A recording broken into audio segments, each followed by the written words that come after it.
ඒකේ අපි මොනවද කරන්න කියලා තාම කිසිම අයිඩියා එකක් නෑ. අපි බලමු. ඉතින් ඔන්න අපි යන්න ලෑස්ති වෙලා එළියට ආවා. මේ තියෙන්නේ ඉතින් පුංචි වාහනයක් වුණත් අපි දෙන්නගේ පළවෙනි වාහනේ. ඉතින් හැම ගමනක් බිමනක්ම යන්න අපි දෙන්නට උදව් වෙන්නේ මේක තමයි.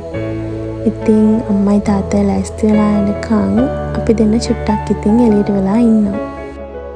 යන්න ලෑස්ති වුණා කිව්වට මම කිව්වේ නෑනේ කොහෙද යන්නේ කියලා. අපි දන්සල් වඳින්න කියලා එළියට යන්න තමයි හදන්නේ. මේ ඉතින් අපිට හම්බුණු පළවෙනි දන්සල. හරිම රසයි. ඔන්න ඉතින් අපිට බෙලි මල් දන්සලකුත් හම්බුණා. ඊළඟට අපිට හම්බුනේ අයිස්ක්‍රීම් දන්සලක්. ඉතින් වැඩිය සෙනඟ ගොඩක් හිටපු නැති නිසා අපි එතන නැවැත්තුවා. අතරමඟ දන්සල් ගොඩක් හම්බුණාට පෝලිම් දිග වැඩි නිසා අපි නැවැත්තුවේ නෑ. ඊළඟට අපිට හම්බුනේ කොත්තමල්ලි දන්සලක්. අතරමඟ දන්සල් නම් ගොඩක් තිබුණා. ඒත් ඉතින් හැම දන්සලකම නවත්තන්න බෑනේ සෙනඟ වැඩි නිසා. ඉතින් අපි ඉස්සරහට යද්දී අපිට බත් දන්සලක් හම්බුණා. ඒක නම් ටිකක් සෙනඟ අඩුයි. කොහොම හරි ටිකක් වෙලා පොලිමේ ඉඳලා අපි බත් එකක් ගත්තා. මේ ඉතින් අපි ගෙදර එද්දී හම්බුණ රොටි දන්සල. ටිකක් පොලිම තිබුණට කොහොම හරි ආසාවට නැවතුණා.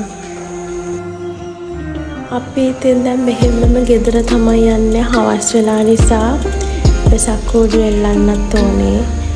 ඉතින් මේ තියෙන්නේ අයියා ගෙදරට ගෙනල්ලා දුන්නු බත් එකක් දන්සලකින්.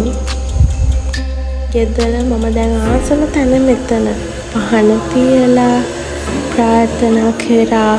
ඉතින් මේ පොය දවසේ හැමෝටම හොඳක්ම වෙන්න ඕනේ. හැම බලාපොරොත්තුක්ම ඉෂ්ට වෙන්න ඕනේ කියලා. වෙසක් කූඩු එල්ලලා ලයිට් දාලා දැන් මේ බල්කනියකට වෙලා ඒ දිහා ආසාවෙන් බලන් ඉන්නවා. ඉතින් අද දවස ගොඩක් ලස්සන දවසක්. ඉතින් අද දන්සල් ගොඩක් අපිට හම්බුණා. ඒ හැම දන්සලක්ම දුන්න හැමෝටම ගොඩක් පින්. මොකද රටේ කොච්චර ප්‍රශ්න තිබුණත් මිනිස්සු එක දේවල් බෙදාගන්න එක කොච්චරනම් හොඳද. ඉතින් අපි මේ වගේ බ්ලොග් එකකින් ආයෙ හම්බෙමු. එතකම් පරිස්සමින් ඉන්න හැමෝම බයි බයි.